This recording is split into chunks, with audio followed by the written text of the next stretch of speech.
이 시간 하나님께서 우리에게 주시는 말씀은 로마서 12장 14절에서 21절 말씀입니다. 로마서 12장 14절에서 21절 신약 257면입니다. 제가 봉독해 올리겠습니다. 너희를 박해하는 자를 축복하라. 축복하고 저주하지 말라. 즐거우는 자들과 함께 즐거워하고 우는 자들과 함께 울라. 서로 마음을 같이하며 높은 데 마음을 두지 말고 도리어 낮은 데 처하며 스스로 지혜 있는 채 하지 말라. 아무에게도 악으로 갚지 말고 모든 사람 앞에서 선한 일을 도모하라. 할 수 있거든 너희로서는 모든 사람과 더불어 화목하라.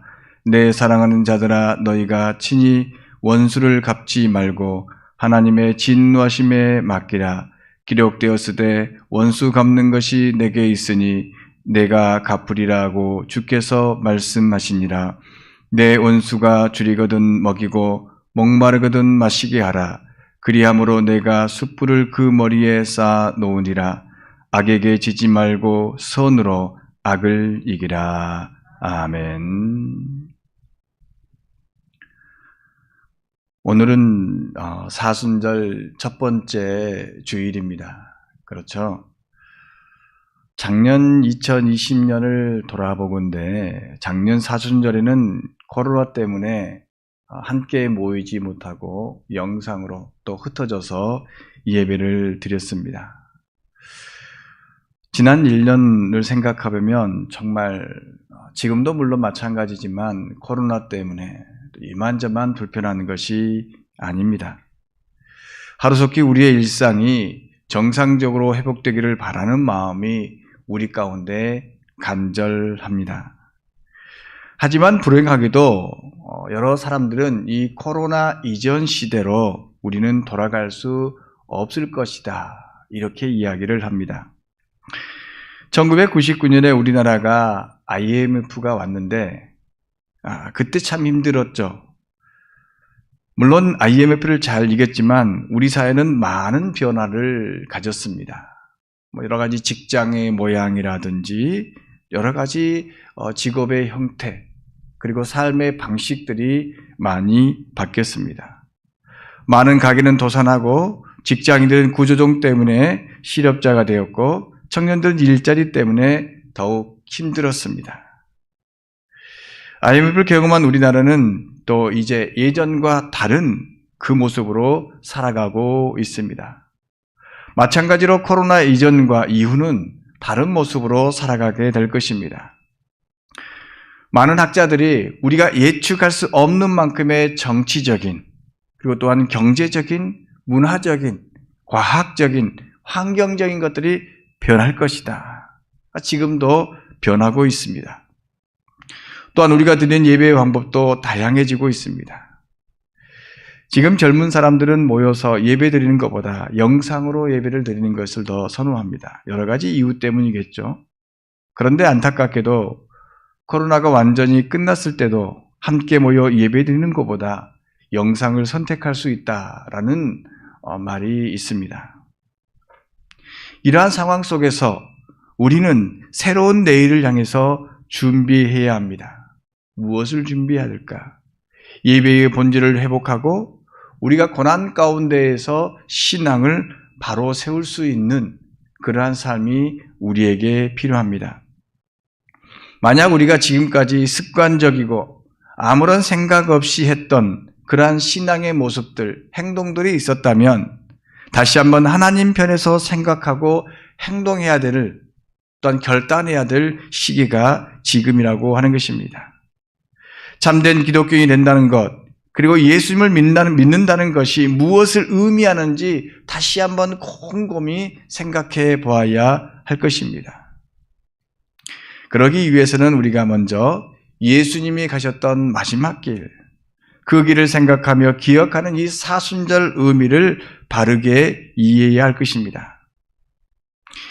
이번 2021년 사순절은 이 얼어붙은 세상을 회복하신 예수님을 생각하며 또한 그렇게 하루하루를 보냈으면 합니다.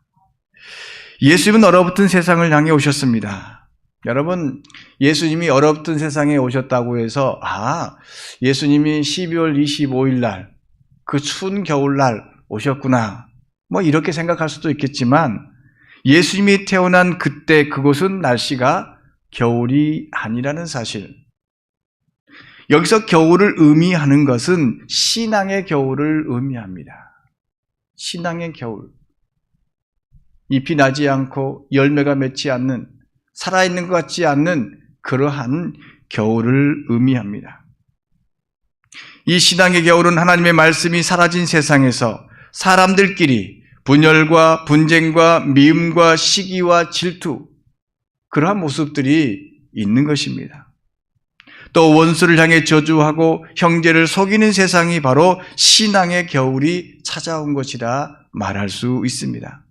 한마디로 말하면 하나님의 사랑이 사라진 것 같은, 하나님의 은혜가 전혀 없는 것 같은 그러한 세상인 것입니다. 예수님 당시의 모습을 상상해 보면 그렇습니다. 어떻게 하면 높은 자리에 올라갈까? 어떻게 하면 더 많이 가질 수 있을까? 어떻게 하면 더 편안한 삶을 살 수 있을까? 이런 생각으로 사람들은 앞다투어 살아갔습니다. 더군다나 예수님을 따르는 사람들도 그랬습니다. 오직 나만을 생각하고 나만이 옳다고 믿고 그런 사람들끼리 힘을 모았습니다. 예수님의 말씀을 듣기는 들어도 예수님을 따라가긴 따라가도 그러지 못했다라고 하는 것입니다. 예수님께서 예루살렘에 들어가실 때 예수님을 높이는 사람들이 있었습니다. 호산나 호산나 다윗의 왕으로 오신 주여.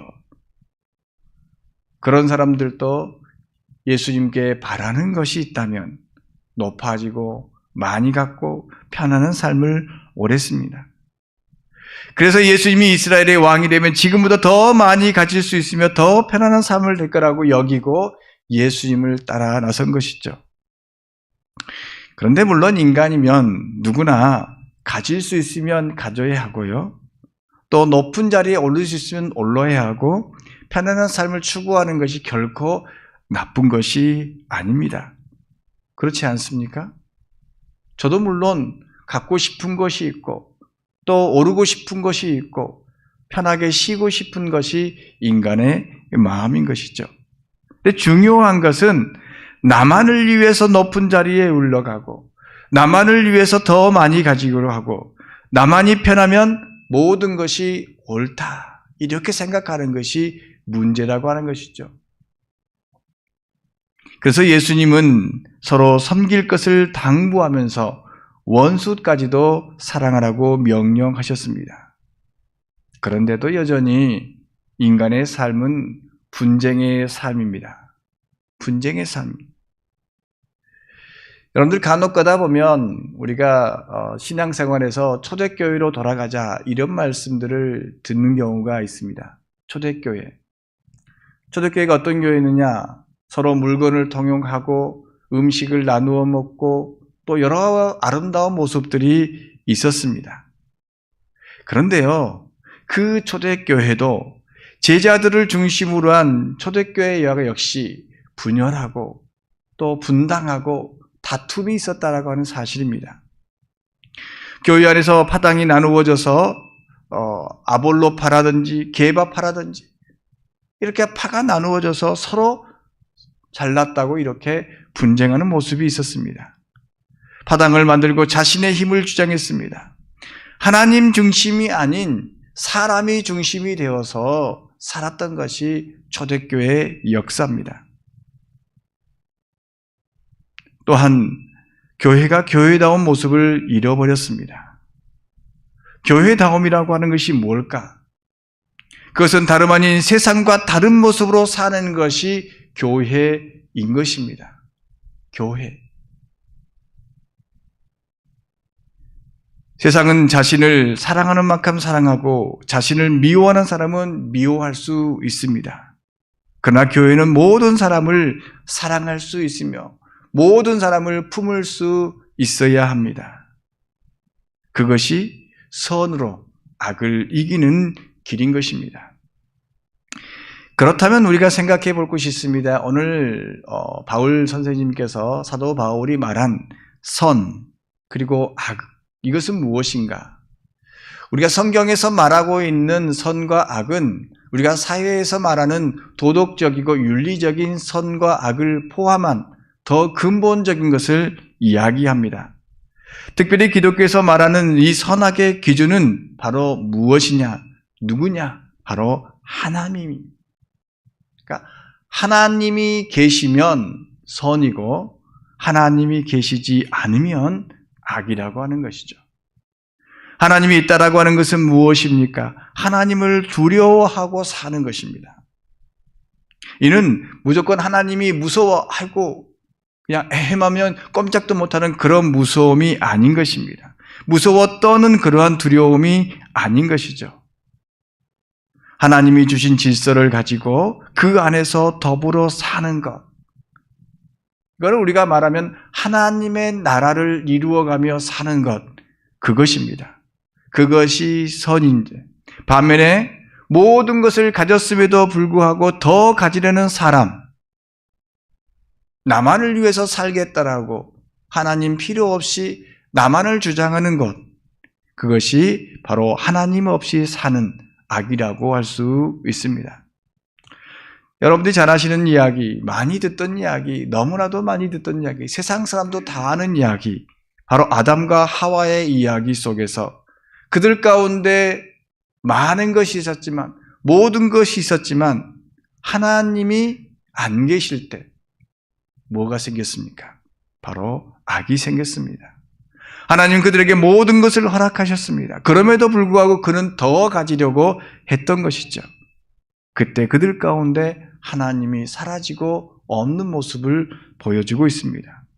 하나님이 없는 가운데 선악을 알게 하는 나무, 그 나무를 따먹었습니다. 그들은 그렇게 죄를 범했습니다. 자신을 위해 하나님 없는 삶을 살아보려고 하다가 하나님과 멀어지는, 진짜 멀어지는 삶을 살게 되었습니다. 결국 하나님 없는 인생은 비참한 결과를 낳게 되는 것입니다.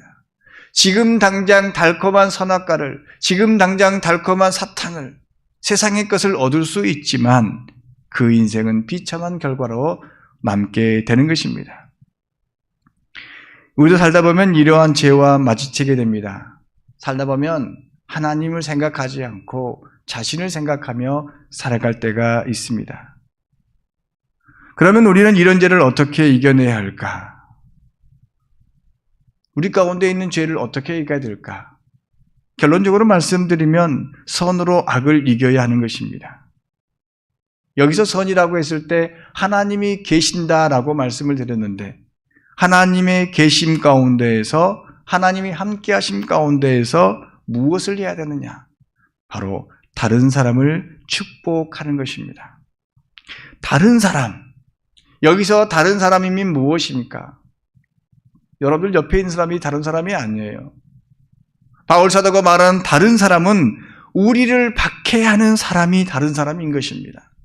나와 전혀 다른 생각을 가지고 나와 전혀 다른 길을 가고 있는 그 다른 사람, 그 사람을 축복하라, 이렇게 말을 하고 있습니다.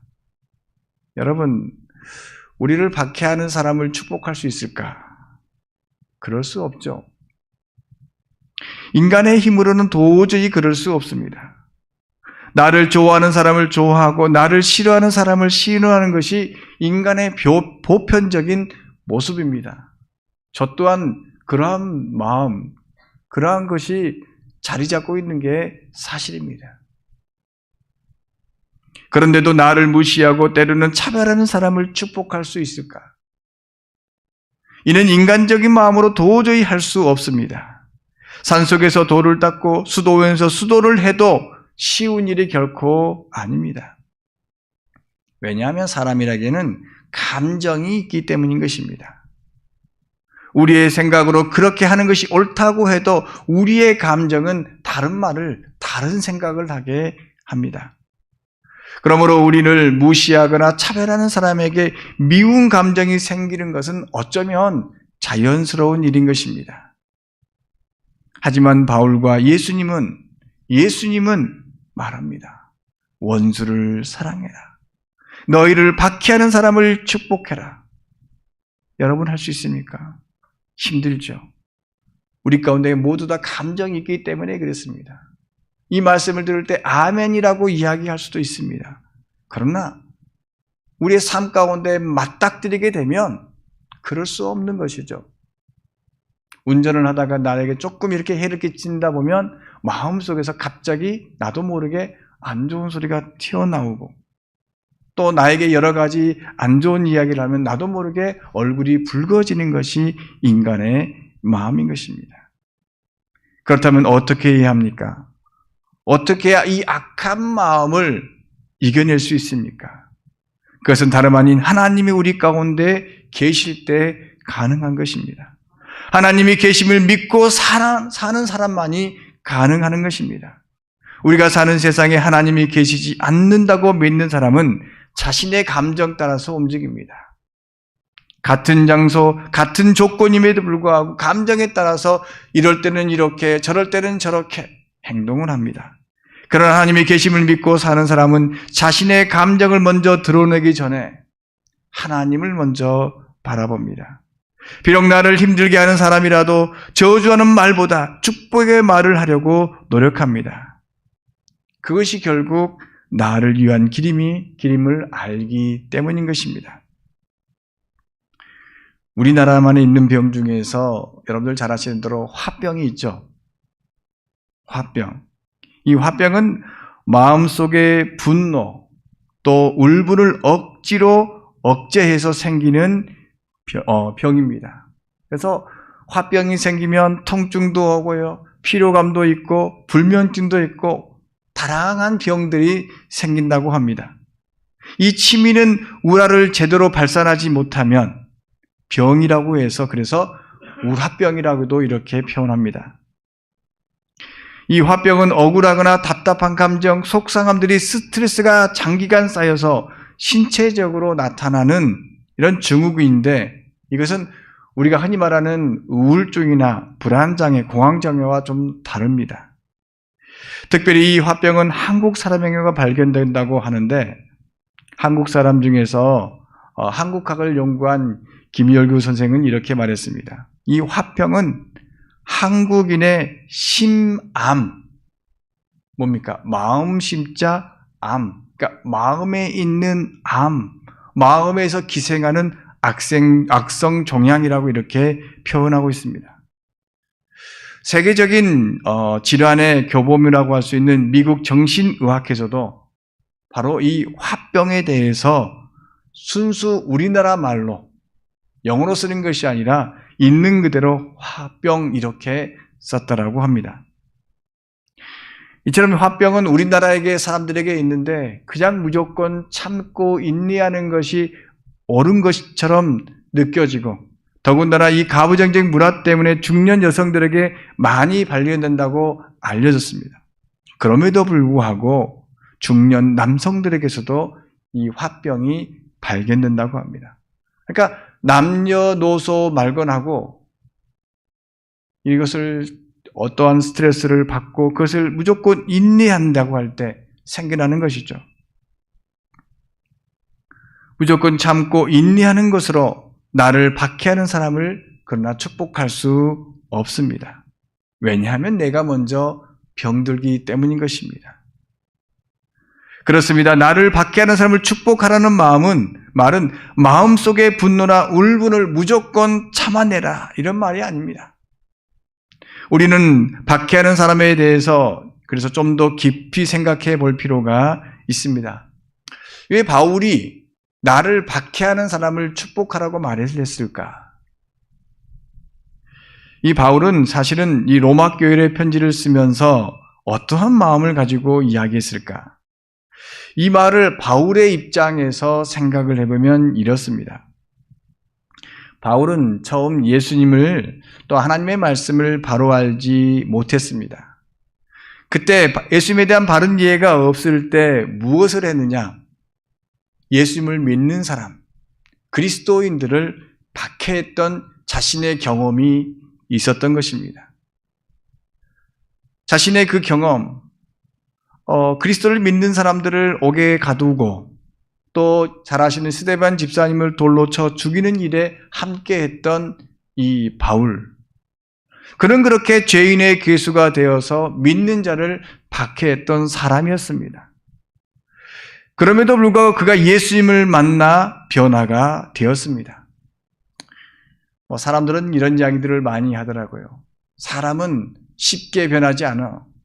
본성은 쉽게 변하지 않아. 이렇게 말을 합니다. 그럼에도 불구하고 바울은 박해하던 사람에서 박해를 받는 사람이 되어 사도가 되었습니다. 수많은 박해를 받으면서 복음의 사람, 그리스도인이 되었으며 자신을 박해하는 사람까지 축복하며 나아갔습니다. 훗날에 그가 박해를 받았을 때 어떻게 했던 것들을 사도행전을 읽어보면 잘 나와 있습니다. 그렇게 그는 이방 나라 가서 복음을 전하는 사람이 되었습니다. 박해를 받을 건 줄 알고 죽음을 당할 것인 줄 알면서도 불구하고 예루살렘으로 올라갔고 또한 로마로 가게 되었던 것입니다. 이처럼 하나님을 멀리하는 사람도 박해하던 사람도 변할 수 있다는 것입니다. 그것은 누구의 경험입니까? 바로 바울의 경험인 것입니다. 그가 믿는 사람을 통해서 하나님을 보게 된다면 박해하던 사람에서 박해를 받는 사람, 그리스도인이 될 수 있는 것입니다. 저는 성경에서 자세히 기록되어 있지는 않지만 스데반 집사님이 돌에 맞아 죽을 때 바울이 옆에서 그 광경을 지켜봤다라고 이야기하는데, 스데반 집사님이 돌아가실 때, 죽을 때 자기에게 돌을 향해 드는 사람을 향해서, 박해하는 사람을 향해서 축복하면서 죽는 모습을 바울은 바라봤던 것입니다. 그의 변화는 그때부터 하나하나 시작되었던 것입니다. 요즘 코로나 때문에 기독교인들이 때 아닌 비난의 대상이 되어버린 게 사실입니다. 교회 가는 것조차 남들에게 알리고 싶지 않은 때가 있습니다. 사람들은 밑도 끝도 없이 교회를 멀리합니다. 코로나가 교회 탓이라고만 합니다. 물론 일부 문제도 있는 교회도 있습니다. 하지만 모든 교회를 무조건 비판하는 것은 옳지 않다고 생각합니다. 이러한 비난 속에서 신앙생활을 할 때 우리는 어떻게 해야 할까? 우리도 똑같이 그들을 향해 억울함을 토로하면서 같이 비난을 해야 할까? 아닙니다. 우리에게 잘못이 없다고 해도 그들과 싸울 필요는 없습니다. 오히려 그들을 축복할 수 있어야 합니다. 교회를 향한 맹목적인 비난을 감정적으로 받아들일 필요가 없습니다. 우리는 오히려 그들을 축복해야 합니다. 이는 말로만 축복하는 것이 아니라 모범을 보이는 것으로 그들의 마음을 사로잡을 수 있는 교회가, 성도가, 믿는 사람이 되어야 하는 것입니다. 우리가 우리를 싫어하는 사람을 무조건 멀리만 한다면 그 사람도 우리도 모두 다 절망인 것입니다. 더 이상 복음이 영향력이 없는 것입니다. 교회도 세상도 희망이 없어지는 것입니다. 그러므로 오히려 교회가 먼저 앞장서야 하는 것입니다. 스데반 집사님이 자신을 향해 돌을 던지는 사람에서 저들의 죄를 저들에게 돌리지 말라라고 하는 예수님의 음성이 나온 것처럼, 그 음성을 듣고 바울이 변하는 것처럼 우리도 우리를 향해서 돌을 던지고 비난하는 사람들을 향해서 이 예수님의 음성을, 스데반 집사의 음성을, 바울의 마음을 가지고 가야 하는 것입니다. 그들에게 즐거운 일이 있다면 함께 즐거워해주고 슬픈 일이 있다면 함께 슬퍼해야 하는 것입니다. 세상 사람들은 보면 잘 되는 것에 대해서 배가 아파하거나 또 그들이 잘못된 일이 당할 때 기뻐하는 모습들을 보게 됩니다. 이러한 모습은 그리스도인들의 모습이 아닌 것이죠. 그리스도인들은 그가 어떤 사람들 간에, 나에게 비난을 하고 나를 멀리하는 사람들 간에 그들의 기쁨을 축하해주고 슬픔을 당한다면 위로할 수 있는 사람이 되어야 하는 것입니다. 그럴 때 성도가 되고 그리스도인이 되고 하나님이 함께하는 사람이 되는 것입니다. 그렇게 할 때 그리스도인들은 모든 사람과 화평을 이룰 수 있는 것입니다. 사실 모든 사람과 화평을 누린다는 것 쉽지 않습니다. 그래서 바울 사도도 할 수만 있거든 모든 사람과 화평하라 그랬습니다. 할 수만 있거든 노력하라는 것이죠. 그렇게 하다가 보면 어떻습니까? 하나님을 모르는 사람들이 하나님을 알게 된다라고 하는 것이죠. 바울이 변한 것처럼 자신이 변한 것처럼 세상 사람들도 변하게 될 것이다.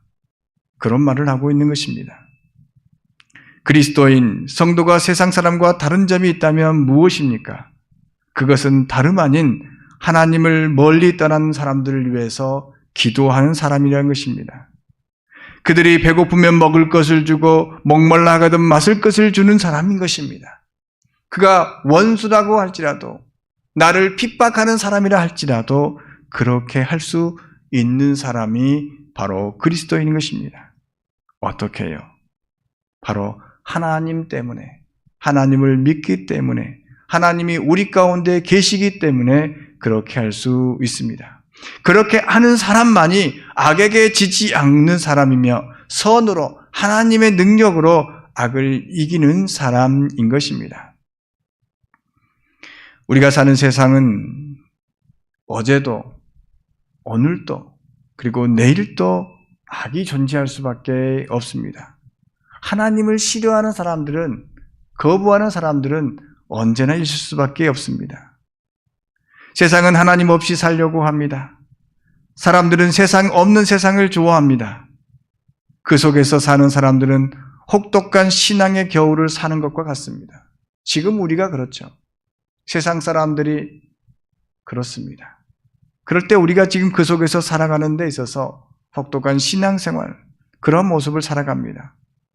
교회는 세상으로부터 오는 외면을 당하고 비난을 받고 있습니다. 세상에 빛이 되지 못한 채 점점 뒤로 물러가는 모습, 그러한 모습을 보고 있습니다. 또한 지금 한국 교회는 지쳐버렸습니다. 앞으로 나아가지 못하고 있습니다. 어떻게 헤쳐나갈지 모릅니다. 이럴 때일수록 우리는 무엇을 해야 하겠습니까? 바로 하나님과 함께 살려고 노력을 해야 하는 것입니다. 혹독한 신앙의 겨울 속에서 우리는, 성도는 선으로 악을 이기는 사람으로서 다른 사람을 축복하며 변화를 통해 이끄는 사람, 하나님이 주시는 그 축복의 사람이 되어야 하는 것입니다. 그런 의미에서 제가 가장 좋아하는 구절이라고 할까요? 구호라고 할까요? 그런 말을 좋아합니다.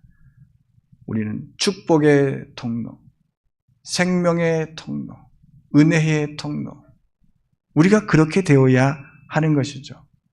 하나님께 받은 것을, 하나님께 받은 축복을, 은혜를, 생명을 비록 원수 같은 사람이라도 전할 수 있는 통로의 사람이 되어야 하는 것입니다.